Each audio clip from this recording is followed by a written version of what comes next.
is the continuation of Cory Aquino's speech in the U.S. Each of the people in present today helped by changing our nation's position on us.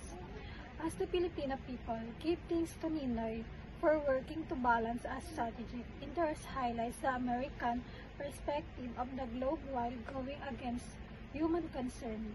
The public show up in the large number when Cory upon win the declared by a passive Senate and declared Cory as president in the public. And just as promised, people came out together to defend the military commanders who came out against the government.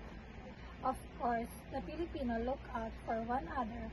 I took up the presidency based on the belief and the responsibility that go along with it.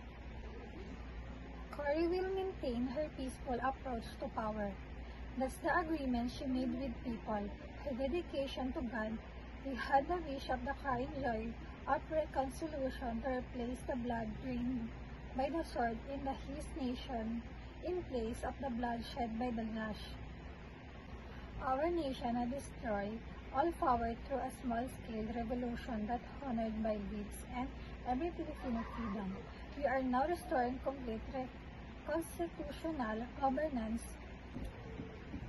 Once more, as we are finishing up the legal structure of our new democracy under the constitutional complete respect, restore democracy by democratic means.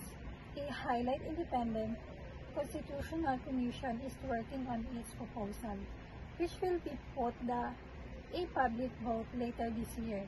There will be election for Congress when it approved.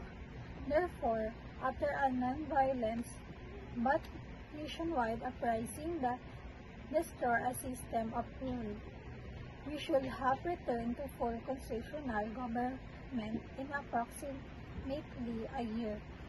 This is no minor feat, considering the vision and breaking down we left. To protect democracy from a communist uprising that threatened it, she succeeded in less than 500 in the number. My husband attacked in head-on afraid to violence human rights. That insurrection has grown to over 16,000 by in the time he left.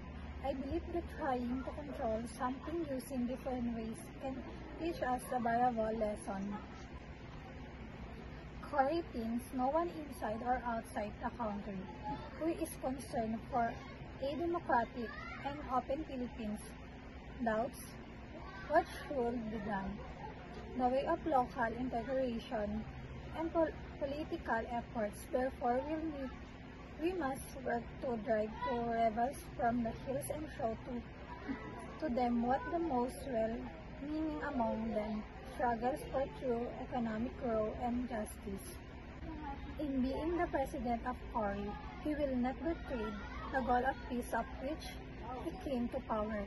Even though no friends of Philippines democracy will challenge it. She refused to remain silent and allowed a rival leadership to reject our peace offer, kill our young men, and present a threat to our new freedom. However, Cory must restore the path of peace to the extreme meant for it ends. Regardless of the disappointment I met, there is the moral basics from lying down to olive branch of the peace and taking up the sword of war.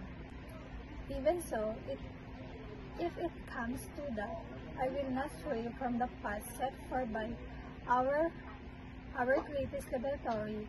Let us finish the work and we are in to blind up the nation once.